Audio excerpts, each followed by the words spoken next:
할렐루야. 말씀으로 시작하는 하루 105번째 시간입니다. 오늘 함께 보실 하나님의 말씀은 창세기 39장 19절에서 20절까지의 말씀입니다. 제가 봉독해 올리겠습니다. 그의 주인이 자기 아내가 자기에게 이르기를 당신의 종이 내게 이같이 행하였다 하는 말을 듣고 심히 노한지라. 이에 요셉의 주인이 그를 잡아 옥에 가두니 그 옥은 왕의 죄수를 가두는 곳이었더라. 요셉이 옥에 갇혔으나. 아멘. 요셉이 보디발의 집으로 노예가 되어 끌려왔습니다. 하지만 그것은 하나님의 인도하심이었고 하나님께서 요셉을 애굽의 총리로 만들기 위한 교육의 시간이었습니다. 요셉은 보디발의 집에서 가정총무가 되어 경제와 경영에 대하여 충분한 지식과 실무 경험을 쌓게 되었습니다. 하지만 한 가지가 더 필요했습니다. 애굽이라는 대제국의 총리가 되기 위해서는 경제와 경영뿐만이 아니라 정치와 외교를 알아야 했습니다. 우리가 알고 있는 것처럼 요셉은 나중에 애굽의 총리가 되었습니다. 그때 고대 근동 지방에 큰 기근이 들어서 온 나라가 먹을 것이 없었습니다. 그래서 인근 각처에서 양식을 구하기 위하여 애굽으로 왔고 애굽의 총리인 요셉은 각 나라와 민족과 여러 사람들에게 양식 외교를 하면서 애굽을 더욱 부국 강성한 나라로 성장시켰습니다. 그러니까 훗날 여러 국가와 민족과 족장들과의 외교 협상을 수행하기 위해서 요셉은 정치를 알아야만 했고 또한 외교 관행과 외교 협상에 대한 제반 지식이 충분히 함양되어 있어야만 했습니다. 그런데 그 당시에는 정치와 외교와 같은 고도의 학문을 가르치는 학교가 없었습니다. 그래서 하나님께서 요셉을 감옥으로 보내신 것입니다. 무슨 말인지 차근차근 설명을 드리겠습니다. 요셉이 감옥으로 가게 된 과정은 이렇습니다. 창세기 39장 7절에서 10절까지의 말씀을 보시면 보디발의 아내가 요셉을 유혹했습니다. 하지만 요셉은 그 유혹을 이겨냈습니다. 그런데 만약에 그 성적인 유혹에 넘어갔으면 요셉은 누구에게 잘못을 하게 되는 것인가요? 당연히 주인인 보디발에게 죄를 짓게 되는 것입니다. 하지만 요셉은 창세기 39장 9절의 말씀을 보시면 이렇게 말을 했습니다. 내가 어찌 이 큰 악을 행하여 하나님께 죄를 지으리이까?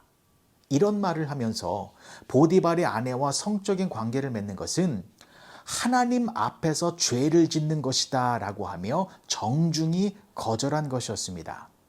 그러니까 요셉은 하나님 앞에서 정직하게 행동한 사람입니다. 늘 하나님을 의식하면서 하나님 앞에서 성실하게 최선을 다했고 매사의 행동이 의롭고 정직한 사람이었습니다. 요셉은 신앙생활을 신실하고 깨끗하게 한 사람이었습니다. 우리 주위에도 그런 분들이 계시지요. 신앙생활을 깨끗하게 하시는 분들, 정직하게 투명하게 하시는 분들, 뭔가가 섞이지 않은 맑은 모습으로 신앙생활 하시는 분들이 우리 주위에 계십니다. 그런 분들과 함께하고 있으면 나도 모르게 내 안에 지저분한 것들이 깨끗하게 씻겨지는 것 같고 내 마음이 평안해지고 나의 생각이 건전해집니다. 착하고 정직한 사람들이 진짜 강한 사람들입니다.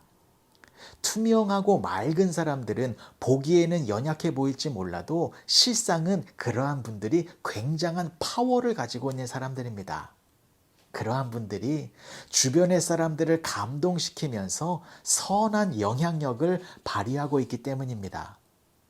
그런데 함께 있으면 왠지 불편한 사람들도 있습니다. 분명히 겉으로는 웃고 있는데 소름 끼치는 사람이 있습니다. 정직하지 못한 사람들입니다. 거짓말을 잘하는 사람들입니다. 자신의 욕심을 채우기 위하여 남들을 무시하고 경멸하는 사람들입니다. 그런 사람들은 아무리 속마음을 숨기려 해도 겉으로 드러나게 되어 있습니다. 우리는 요셉처럼 정직하고 순결하고 깨끗한 신앙생활을 해야 합니다. 그러기 위해서는 요셉처럼 하나님을 늘 의식해야 합니다. 우리가 하는 모든 일이 하나님 앞에서 하는 일입니다. 하나님께서 다 보고 계시기 때문에 하나님 앞에서 늘 선한 일을 해야만 하는 것입니다. 자, 요셉이 하나님 앞에서 성적인 범죄를 저지르지 않았습니다. 그랬더니 하나님께서 기뻐하셨습니다. 그래서 하나님은 요셉을 감옥으로 보내셨습니다. 말에 어폐가 좀 있지요.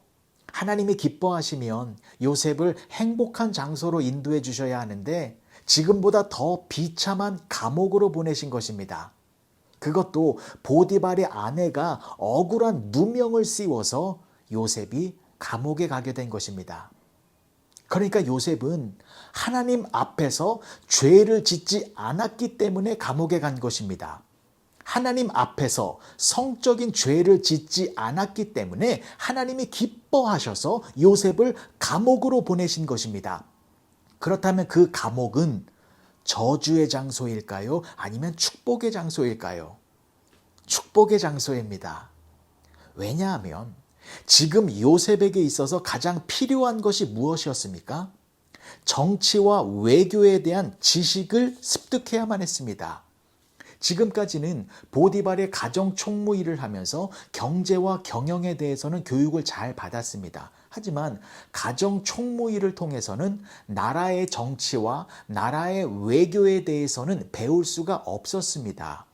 요셉에게는 또 다른 학교가 필요했습니다. 그래서 하나님께서는 요셉을 감옥으로 보내신 것입니다. 감옥이 또 다른 학교였기 때문입니다. 여러분, 요셉이 억울한 누명을 쓰고 가게 된 그 감옥, 그곳이 어떤 감옥이었는지 아십니까? 오늘 본문의 말씀 20절을 보시면 이에 요셉의 주인이 그를 잡아 옥에 가두니 그 옥은 왕의 죄수를 가두는 곳이었더라. 요셉이 갇힌 감옥은 평범한 일반 감옥이 아니었습니다. 그 감옥은 왕의 죄수들이 가는 특수한 감옥이었습니다. 왕을 섬기는 고위 공직자들이 죄를 지으면 가게 되는 그러한 감옥이었습니다. 그러니까 그 감옥 안에는 애굽에서 날고 기는 최고의 정부 관료들이 다 모여 있는 곳이었습니다. 하나님께서 요셉을 그곳으로 보내신 것입니다.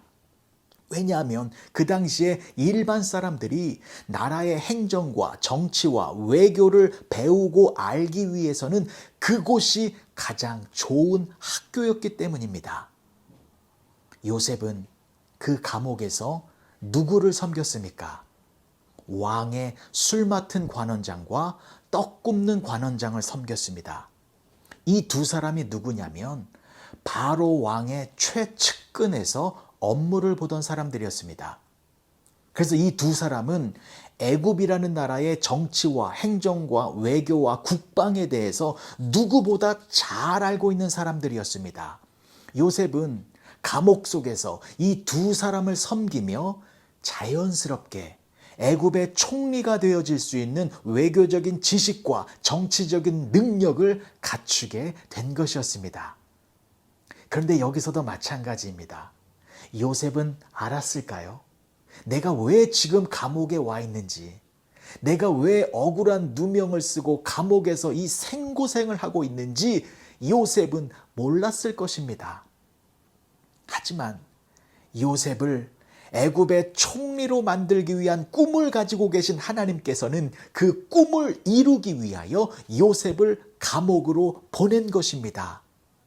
그러니까 현재의 시간만 보면 요셉의 감옥은 지옥과 같은 장소이겠습니다만 미래의 시간에서 보면 요셉의 감옥은 하나님의 뜻이 이루어지는 축복의 장소였던 것입니다.